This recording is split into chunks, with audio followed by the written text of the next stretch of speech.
இன்னைக்கு ஒரு குட்டி மினி விலாக் பார்த்துடலாங்களா? எங்கள் வீட்டுக்கு வந்து உறமுறை வந்திருக்கிறாங்க. யாருன்னு பார்த்தீங்கன்னா, எங்கள் வீட்டுக்காரங்களோட அண்ணனும், அவங்க பிள்ளையும் தான் வந்திருக்கிறாங்க.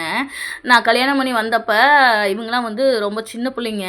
ஒரு 8வது, 9வது அந்த மாரி தான் படிச்சுக்கிட்டு இருந்தாங்க 2 பேரும், அக்காவும் தங்கச்சியும்.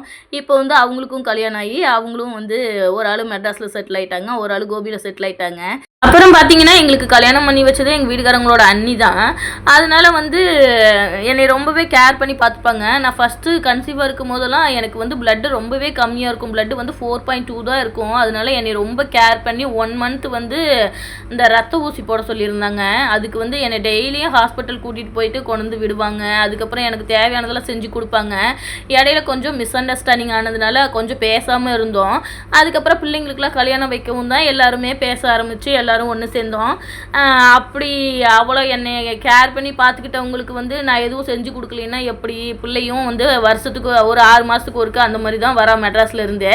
சரி மாமா வந்து எதுவும் செய்ய வேணாப்பா, டீ மட்டும் கொடு போதும்னு தான் சொன்னாங்க. நான் தான் வந்து இல்லைங்க மாமா, அவள் என்ன டெய்லியுமா வரா, 6 மாதத்துக்கு ஒருக்க வரா, நான் செய்யறேன், நாளைக்கு நான் படுத்து ரெஸ்ட் எடுத்துப்பேன் அப்படின்னு சொல்லிட்டு அப்புறம் நான் செய்ய ஆரம்பிச்சிட்டேன். என்ன செஞ்சேன்னு பார்த்தீங்கன்னா, இந்த உளுந்து இருக்குதுலையும் கருப்பு உளுந்தில் பாயாசம் வச்சுட்டு அதுக்கப்புறம் வந்து இந்த ரேஷன் பருப்பு வடை தான் செஞ்சேன். இதுக்கு வந்து வரமுறைக்கு போய் ரேஷன் பருப்பில் போய் வடை சுட்டு கொடுத்துருக்கீங்க அப்படின்னு நீங்கள் கேட்கலாம்.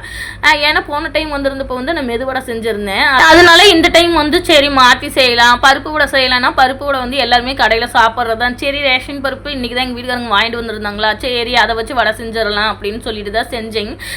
செஞ்சது எல்லாத்துக்குமே பிடிச்சிருந்துச்சி. அதுக்கப்புறம் இட்லி ஊற்றிட்டு தேங்காய் சட்னி மட்டும் அரைச்சிக்கிட்டேன்.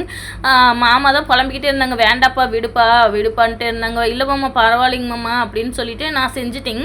செஞ்சது எல்லாத்துக்குமே ரொம்ப பிடிச்சிருந்துச்சு. அப்புறம் சாப்பிட்டுட்டு எல்லாருமே கிளம்பிட்டாங்க. அவள் வந்து 6 மாதத்துக்கு ஒருக்க தான் வருவாங்க. நம்ம ஏன்னா என்றைக்குமா செஞ்சுக்கிட்டே இருக்க போகிறோம், 6 மாதத்துக்கு ஒருக்க தானே, பரவாயில்ல அப்படின்னு சொல்லிட்டு செஞ்சுட்டேங்க. அதுக்கப்புறம் அவங்களாம் சாப்பிட்டு முடிச்சோன்னு நாங்களும் சாப்பிட்டோங்க. அவ்வளோதாங்க, பைங்க.